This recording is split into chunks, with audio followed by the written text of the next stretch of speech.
పెద్దాపురం మరిదమ్మవారి దేవాలయంకి ఎప్పుడైనా వెళ్ళి దర్శించుకున్నారా? ఈ రోజు మనం ఆ దేవాలయం గురించి తెలుసుకుందాం రండి. హలో రాజమండ్రియన్స్! మరిదమ్మ అమ్మవారు తూర్పు గోదావరి జిల్లా పెద్దాపురంలో గ్రామదేవత.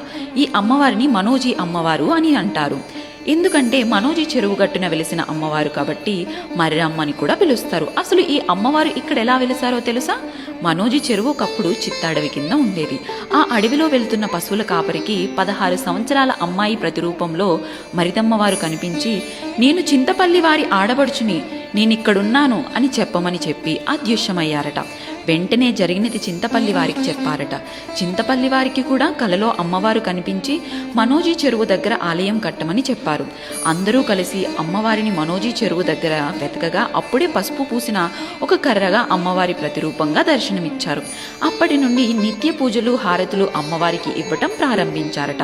ఒకప్పుడు ఇక్కడ ప్రజలందరూ కలరా, మసూచి వంటి రోగాలతో ప్రజలు ఎంతో ఇబ్బందులు పడేవారట. అప్పుడు అమ్మవారు ఇక్కడ ప్రజల్ని రక్షించి ఊరిని కాపాడారట. ప్రస్తుతం పెద్దాపురంలో మరిదమ్మ తల్లి జాతర అంగరంగ వైభవంగా జరుగుతుందట. అవకాశం ఉంటే వెళ్ళి ఆ తల్లిని దర్శించుకుని ఆ పక్కనే ఉన్న పాండవుల గృహ కూడా చూసి రండి. ఇలాంటి ధార్మికమైన విషయాలు తెలుసుకోవాలంటే follow Rajahmundry point of view.